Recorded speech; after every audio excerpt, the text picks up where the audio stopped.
All right. Hey, So, John, tell me about that photo. you know what? I love this photo, Cole.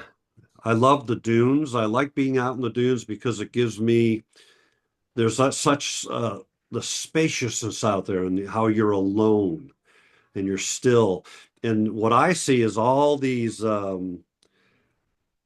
shapes in the dunes. And for me, it's kind of a metaphor for the human body sometimes. Those shapes appear and remind me, I'll get in trouble for this, but of my wife, you know? And so why are you laughing?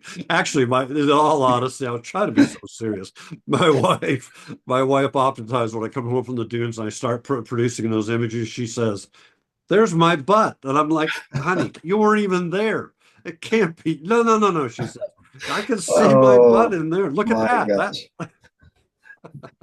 Maybe we should get on to the topic. oh, it's a good Oh thing she God. doesn't listen to this show. Uh, So, hey, I wanted to continue more thoughts from the retreat. One of the things that you invited them to do, and I've done this on workshops, I got in big trouble when I did it. At least this group adhered to the suggestion is on the very first day when we went out to this undisclosed, nondescript location, we said, look, we want you to find a spot in this greater area that we brought them to, and you're going to need to sit for 1 hour.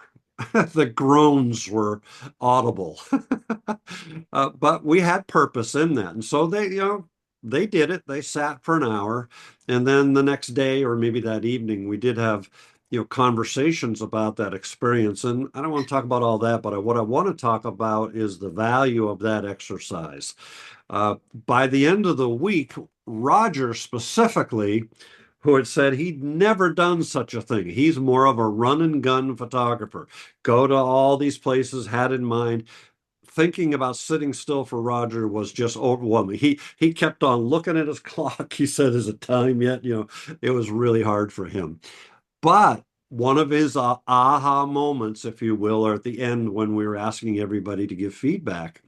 He said he is going to spend 10 to 15 minutes at nondescript locations as he goes out as part of his practice moving forward. So I just wanted to kind of share that that's a revelation that I've had before the retreat, and that it was so fun to see participants understand the value of being still and allowing yourself to get into that place of being able to be taken. I think Willie, if I remember on the show we did with him a few shows ago, he talked about that was one of his takeaways too, was that the idea of being taken. And in order to be taken, you kind of got to sit still sometimes. You got to be in that place, if you will, mentally and spiritually, I would even say, to where you're being able to be taken. So I think the point of the show today is the value of forcing yourself to be still sometimes,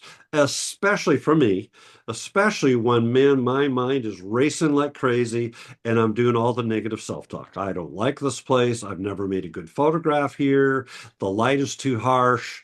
All those negative self-talk things.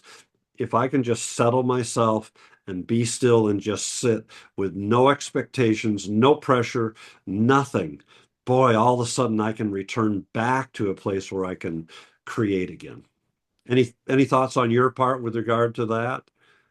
well, I think everyone expressed frustration, initial frustration, but by the end of the retreat, most were saying that was a practice they were going to continue, not for an hour necessarily, Right.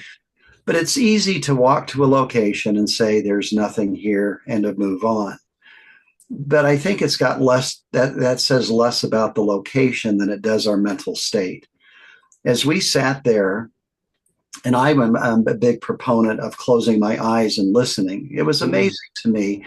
As soon as I closed my eyes, I was aware of things that were there the whole time. mm, But closing my eyes made me really acknowledge them. I was there, and all of a sudden I closed my eyes and I was listening to the leaves rustle. I was listening to an airplane that I hadn't heard with my eyes open, various things. And it just makes you more aware. And so it was good. So here's a deeper thought on this. If we are proposing that we're making more personally expressive photographs, and we're proposing that that means we're using our vision, how can we possibly be in touch with our vision or how we're feeling about a place if all we do is show up, pull out a camera, and start pointing it? I don't know if that's possible.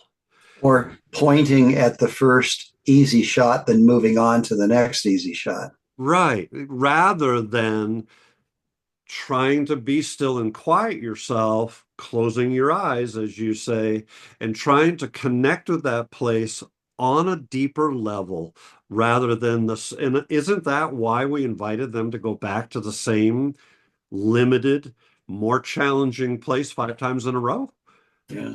Because, Now, if you're trying to make greatest hits, then, take your great shot and run and look for another. But if you're trying to create a portfolio, which we encourage people to do as a part of this whole vision process, then you have to learn to see deeper yes, beyond the obvious. yes.